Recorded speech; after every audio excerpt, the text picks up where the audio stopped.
अरे आप सुने भी करिए और उसकी ठीक नहीं कहा होगा। मैंने वही कह रहा हूँ मैं, जवाब से लीजिए, चिल्लाने छोड़ेगा, मैं जवाब ले लीजिए।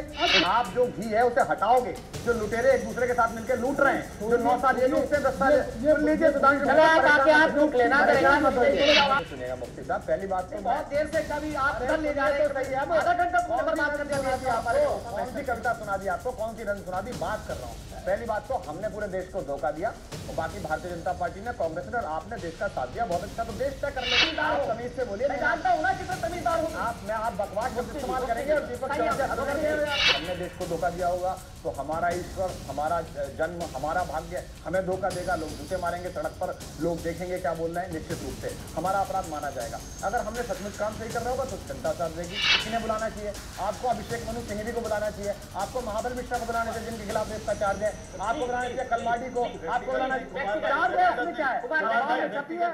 देखिए, आपके सवाल के जवाब देने शुरू करने से पहले 3 बातें मैं कहना चाहूंगा। एक तो ये कि आपने डिक्लेरेशन करा कि मैं आम आदमी पार्टी में नहीं हूं, मैं बाकायदा पार्टी का सदस्य हूं, एग्जीक्यूटिव मेंबर हूं। हाँ, जितने सक्रिय बाकी मित्र हैं उतना मैं नहीं रहता हूं, क्योंकि मेरी व्यस्तताएं रहती हैं।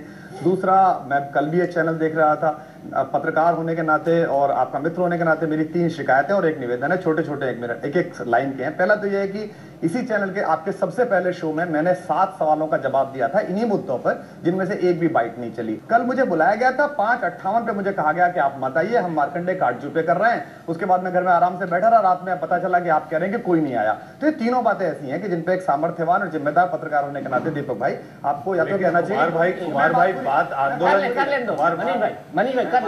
कर लूं मनीष भाई, मैं 2-3 बातें कहना चाहता हूँ और चौथी बात मैं कहना चाहता था कि आप जो सवाल पूछ रहे हैं उनका जवाब दूं तो मेरे बाकी मित्र भी धैर्यपूर्वक सुन लें और आप भी धैर्य। अब आपका पहला सवाल कि अरविंद को इन बातों का जवाब देना चाहिए या नहीं देना चाहिए। निश्चित रूप से जब आप सार्वजनिक जीवन में, जब आप राजनीति में जा रहे हैं तो आपको अपने तरफ उठने वाली हर उंगली का जवाब दिया जाना चाहिए। हम राम राज्य की बातें करते हैं जिसमें धोबी के कहने पर माता सीता का परित्याग भगवान श्री राम ने कर दिया था, लेकिन यह भी देखना चाहिए कि उन जवाबों को किस तरह दिया जाना है। जैसे अरविंद ने कहा कि मैं भैयू जी को नहीं जानता, तो मैं दावे के साथ कह सकता हूं कि वह सचमुच ही नहीं जानता होगा।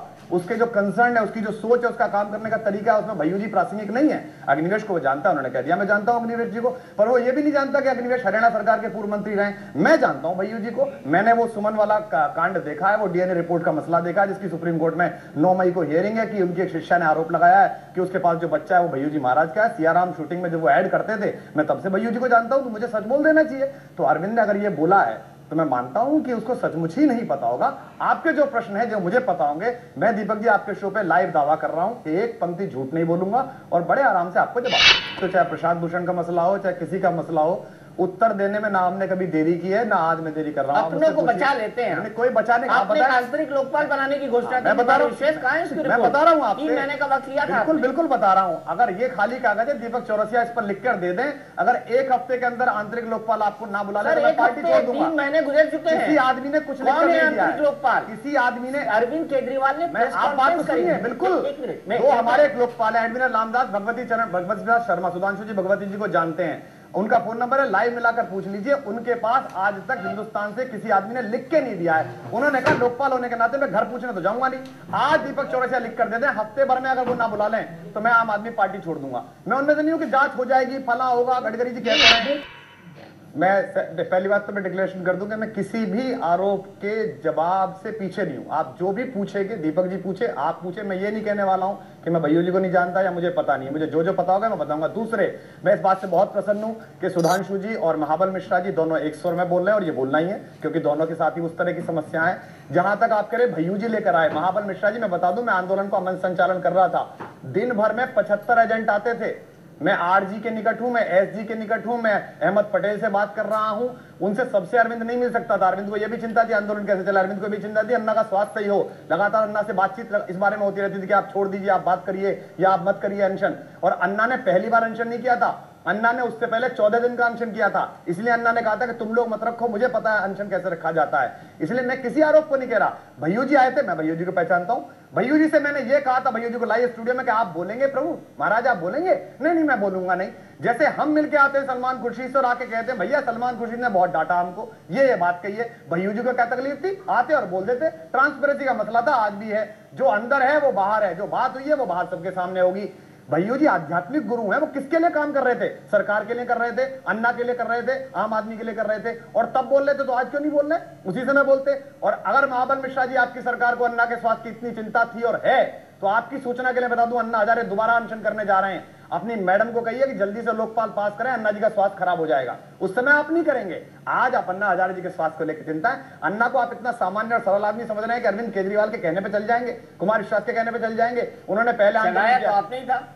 आप कैसी बात कर रहे हैं? आप चला रहे हैं? नहीं, अन्ना हजारे को आप समझेंगे, जो अन्ना हजारे इस देश की अहंकारी सरकार के सामने खड़ा हो गया, वो अन्ना हजारे हमारे कहने पे चल जाएंगे। अन्ना खुद अनशन करते रहे हैं, अन्ना जानते थे उनकी विश्वसनीयता का कैडर है, और आज भी एक साथ की बात है कि हमने देश को धोखा दिया। बात करें लफाजी की जगह आप ईमानदारी से बात करिए। आप सुनेंगे, बात ठीक नहीं है। अरे आप सुनेंगे सुधांशु जी, आपकी समस्या ये है कि आप वो अगर अन्ना जी के बारे में कह रहे हैं और उसके बाद अगर आप यूज नहीं कर सकते क्या? अरे आप सुनेंगे तो अब देखिए, मैं अकेला बोलने वाला हूँ, सुन नहीं रहे मेरी बात। मुफ्ती साहब की बातों का जवाब दे रहा हूँ सुधांशु जी, आपकी बातों का जवाब नहीं दे रहा। जानना भी चाहिए। आप सुनिए, आपकी अजय संचेती पर बात नहीं कर रहे हम मुफ्ती साहब की बात की जवाब दे रहे हैं।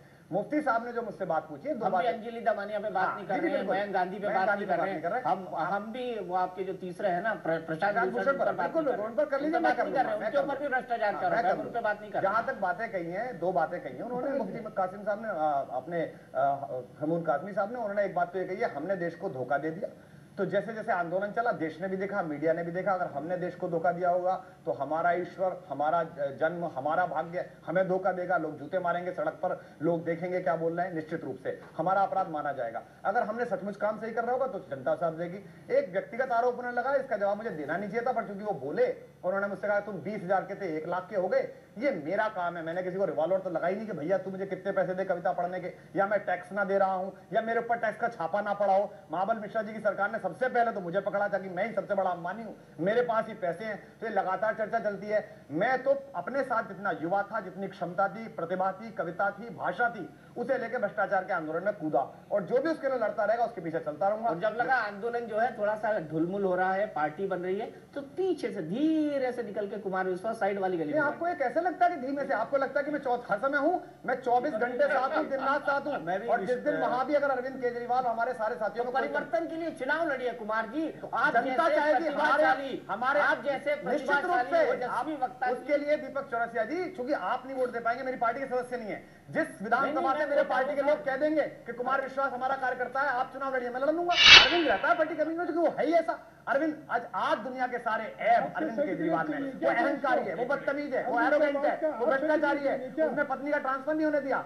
सही है भैया, 2 साल आपकी फीस उड़ा दी, इसलिए अरविंद केजरीवाल। लेकिन कुमार भाई, बड़ा आदमी होना अच्छी बात है, लेकिन अच्छा आदमी होना बड़ी बात है। बिल्कुल, और वो अच्छा आदमी है, मैं कह रहा हूं। लेकिन जिस तरीके से वो बातचीत करते हैं, जो एटीट्यूड पे बात हो रही है, वो जग जाहिर हो चुकी है। देखिए ऐसा है, जिसकी लुटती है उसको पता होती है, जिसके पैर में फटती है उसको पता होती है। उसके पैर में फटी है तो वो रो रहा है, वो चिल्ला रहा है। अभी तो आपके पैर में फटी हुई है, अभी तो आपके पैर में फटी हुई है। बिल्कुल, हम कह रहे हैं ना, हम तो चिल्ला रहे हैं, भ्रष्टाचार है, परेशान है, चोर हैं, चोट्टे इकट्ठे हो गए, लूट रहे हैं, और बहस करने पे उनका पूरा योजना यह है कि 2 साल में इनको ये दिखा दो कि ये सबसे बड़े खराब हैं, ये कैसे बोल रहे हैं, हम भी खराब, ये भी खराब, ये भी नंगे, हम भी नंगे। नंगेपन पे बात मत करो, पर हम नंगेपन पे बात करते रहेंगे।